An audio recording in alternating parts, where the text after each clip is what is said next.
여러분, 이스라엘 백성이 출애굽을 했을 때 분명하게 이 출애굽기 2장 23절에서 25절 이렇게 보면 이제 그들 신음소리를 들으시는 하나님, 그들에게 너무나도 어려운 일이 생긴 것이죠.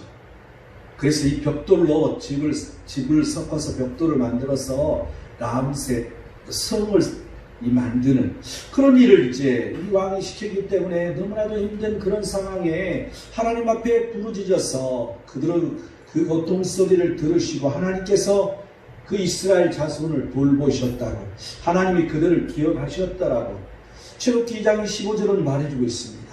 그런데요, 이 출애굽의 계기가 이 이스라엘 사람들의 고통 소리였는 것인가? 분명하게 그렇게 말해주고 있습니다. 여러분, 이것은 사람의 입장에서 보는 시각인 것이죠. 그런데 하나님 입장에서 보는 시각은 어떠했는가? 이걸 따져보면 다르다는 것을 우리는 알 수 있습니다. 그래서 출애굽기 20장 8절에서 9절을 이렇게 보면, 이제 9절 내가 이렇게 들어가면요, 내가 들어가서 읽어줄게요. 그러나 내가 그들이 거주하는 이방인의 눈앞에서 그들에게 나타나 그들을 애굽 땅에서 인도하여 내었나니 이는 내 이름을 위함이라. 내 이름을 그 이방인의 눈앞에서 더럽히지 아니하려고 행하였음이라.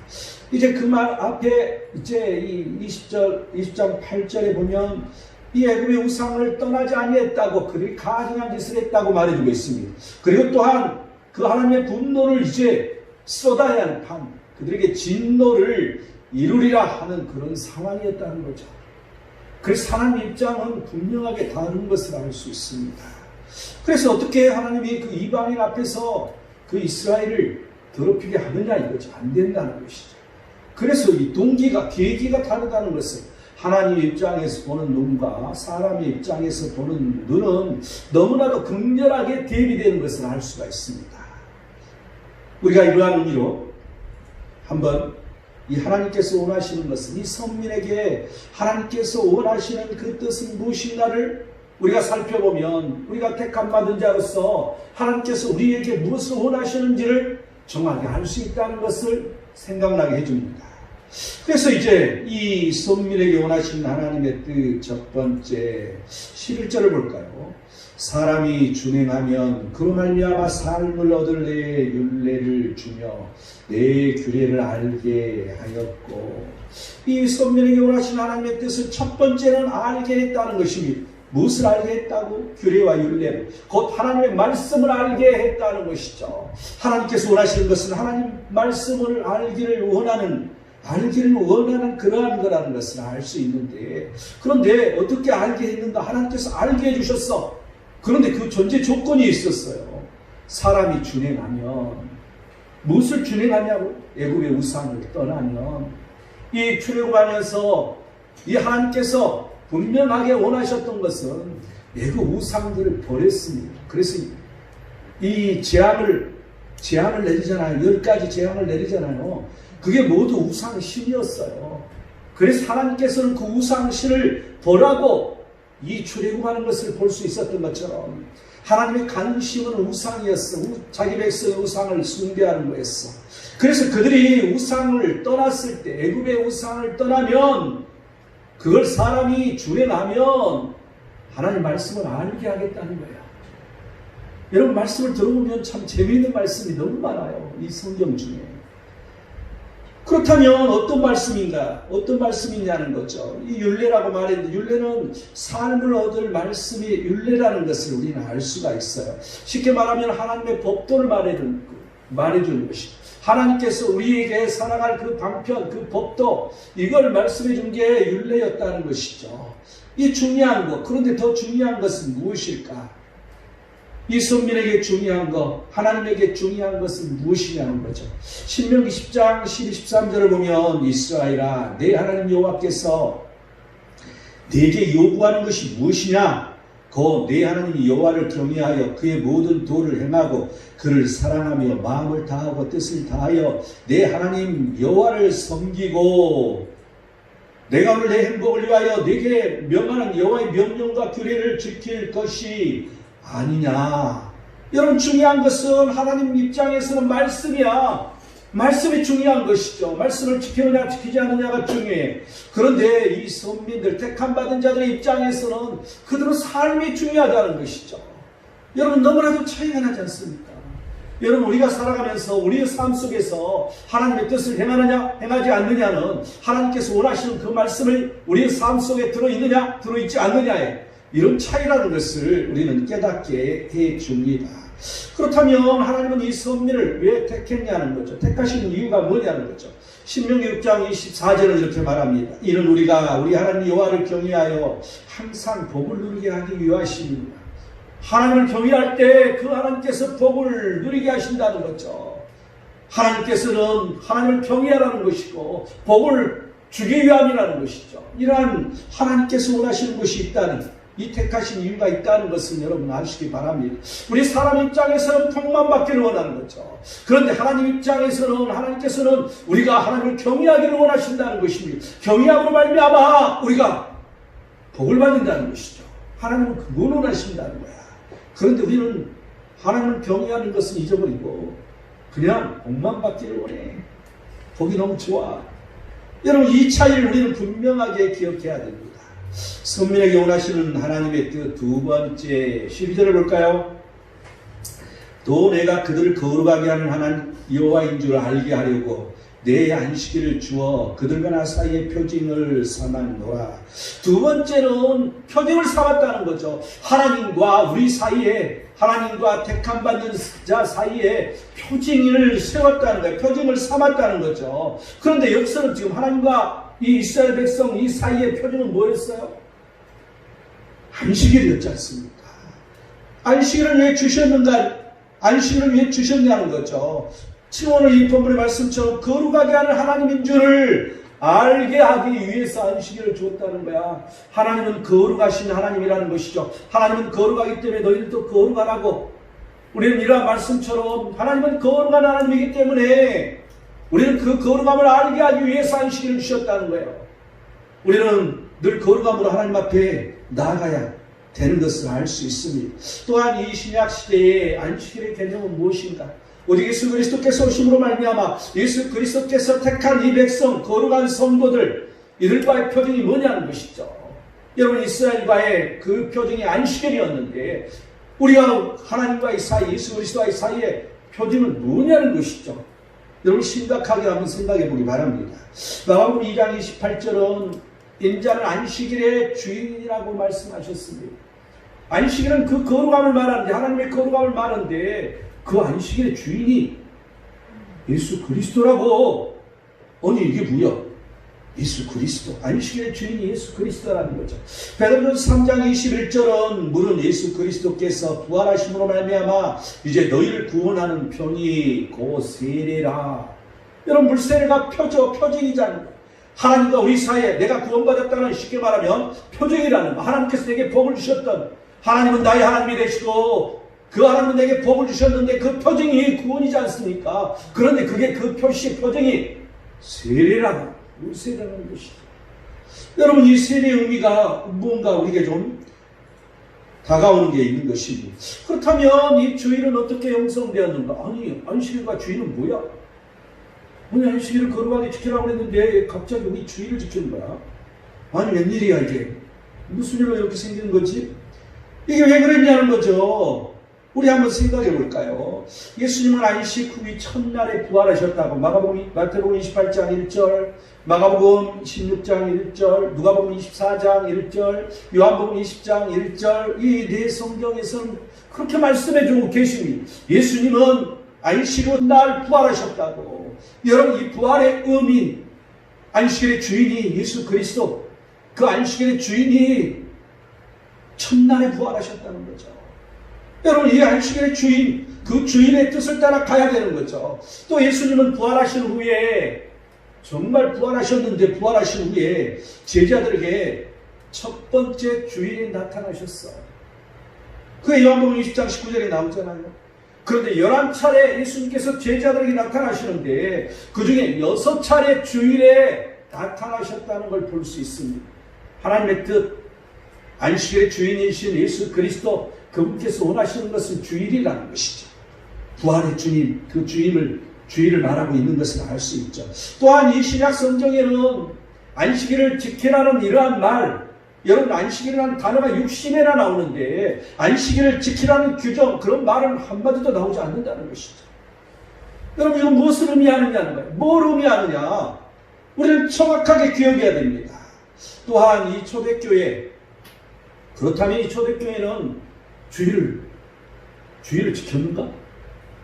아니 뭐 어떤 사람들은 그런 일이 없다고. 그런데 성경 말해주고 있습니다.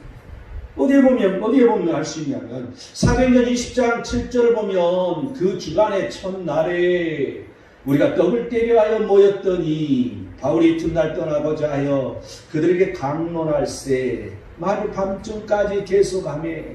여러분 이 주간의 첫날 모였다는 거죠. 떡을 때려하여서 모였다는 거야.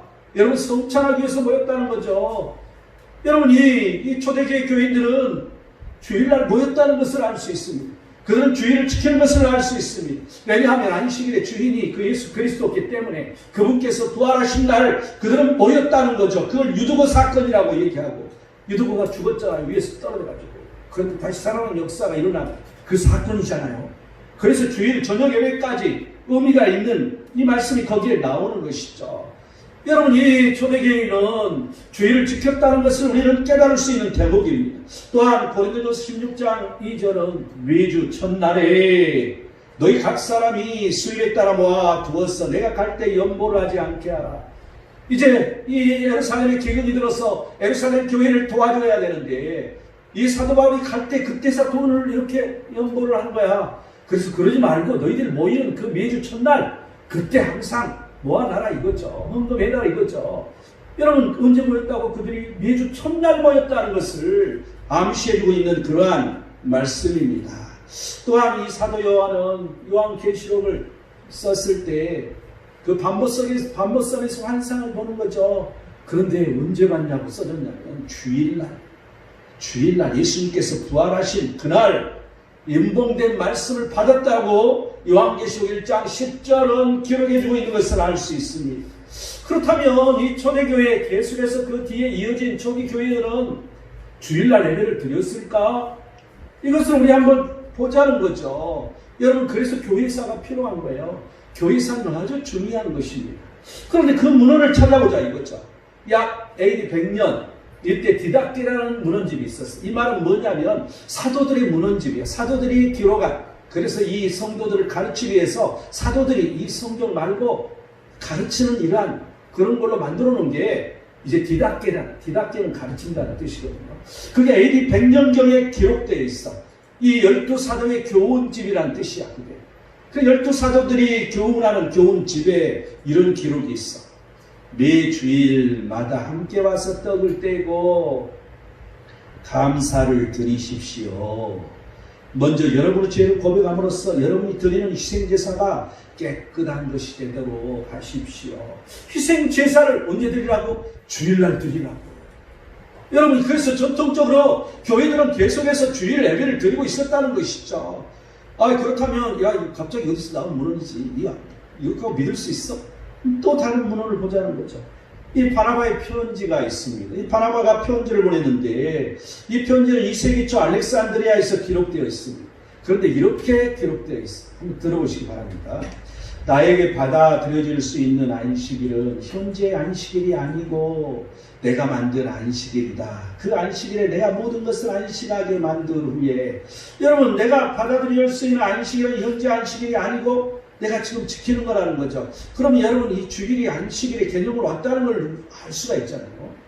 그래서 계속 이제 보면 내가 모든 것을 안식하게 만든 후에 나는 다른 세상의 시작인 8일째 날의 시작을 창조할 것이다. 이것이 우리가 8일째 되는 날을 경축하는 이유이다. 주님은 그날에 살아나셨고 다시 나타나신 후에 하늘로 올라가셨다. 그래서 이 안식일을 나는 그 8일째 날, 8일 날은 여러분 이 안식 토요일 날이 지나서 그래서 8일째 날은 주의 첫날이지 않습니까? 그래서 주일 날 지켰다는 거죠. 여러분 이런 기록이 있다는 거야. 아니 그렇다면 뭐 그 두 개 정도 가지고 어떻게 할 수 있어요? 다른 것은 없나요? 있어요. 다른 또 문헌이. 한번 제가 읽어볼게요. 첫 번째 변증문이란 이 교회 지도자인, 이 로마 교회 지도자인 이 유스티누스가 있었는데, 이 유스티누스가 AD 165년경에 이 로마의 황제 안토니우스 피우스에게 보낸 편지가 있어요. 그래서 이 유스티누스는 하도 핍박을 하니까 편지를 보냈어요. 그 편지 보내놓고 순교당하죠. 죽여라! 그래서 죽여버리겠지. 그런데 그 편지를 보면 이렇게 써졌어요. 일요일에 우리는 함께 모임을 가집니다. 왜냐하면 이 날이 첫째 날이며 첫째 날로 항상 그들은 모였다는 것이죠.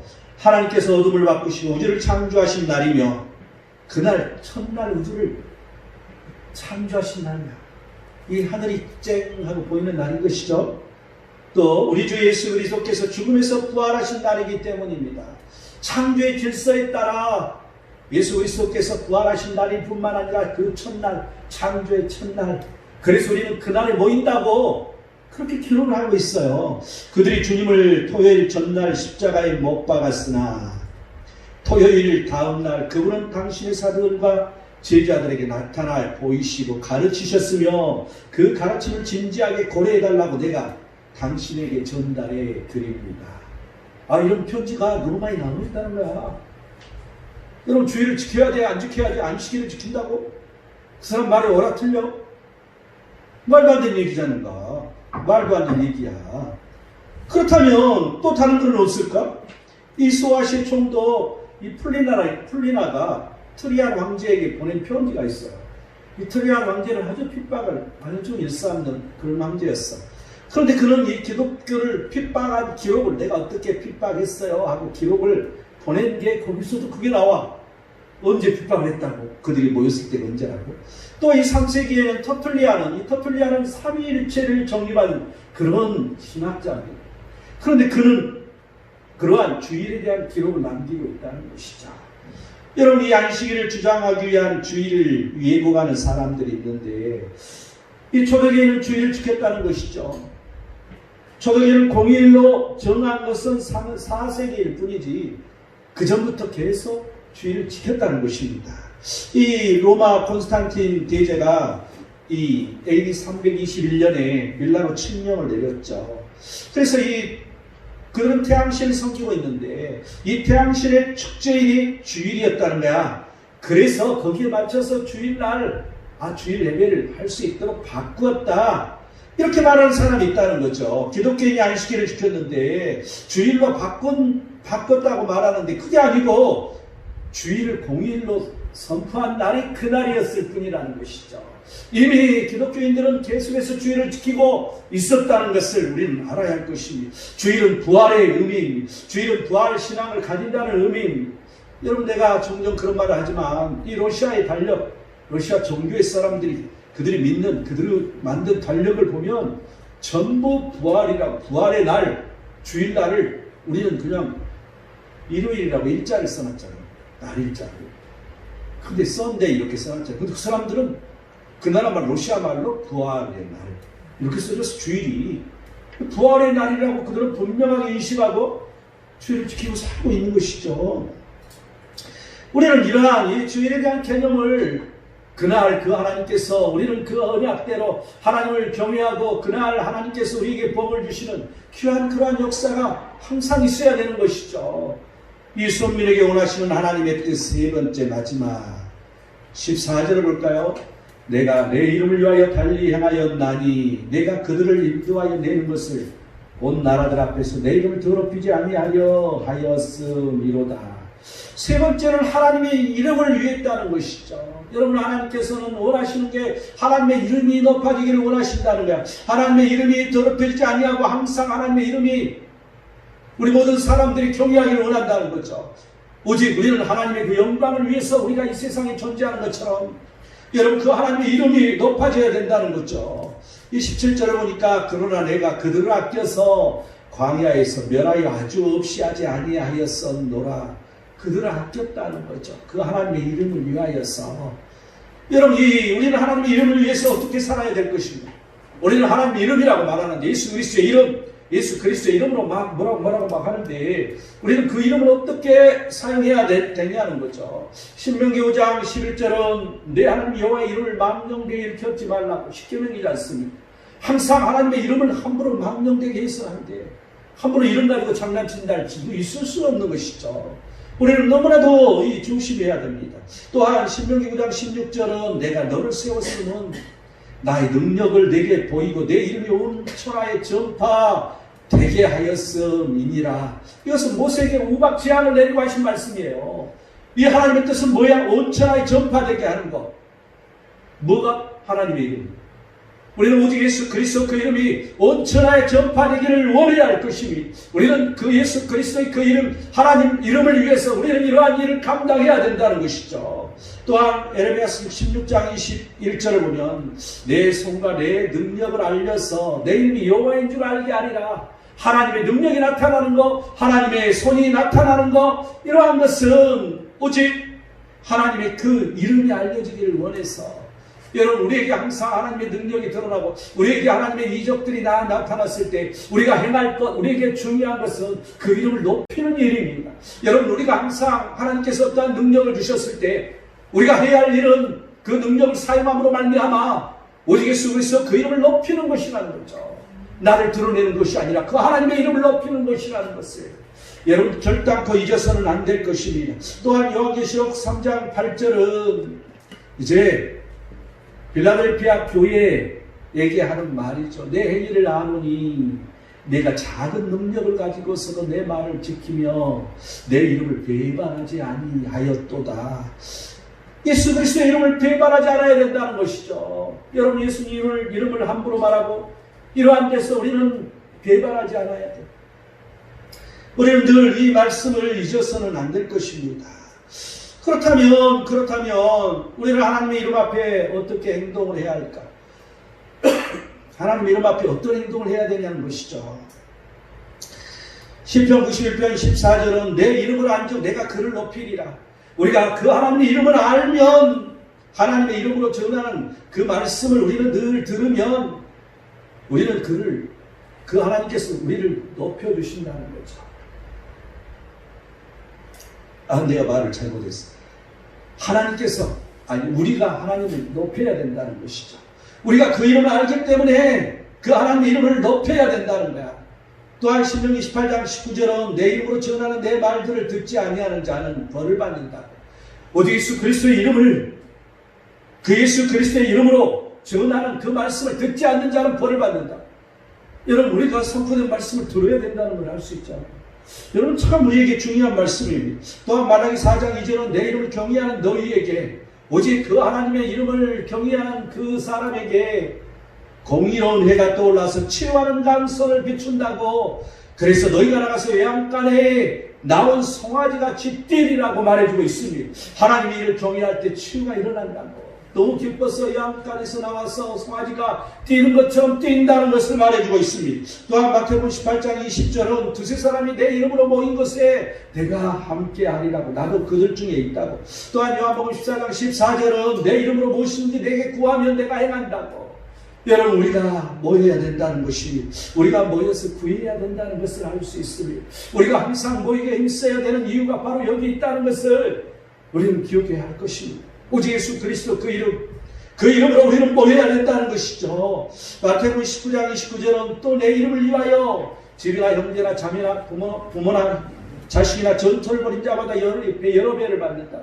또한 영생을 상속하리라고. 뭐 때문에? 내 이름을 위하여, 그 하나님의 이름을 위하여. 오직 하나님의 이름을 위하여 우리는 충성하고 헌신해야 된다는 거죠. 그러면 그 희생의 100배를 받는다고, 여러 배를 받는다고 그랬는데 오늘 보면 100배라고.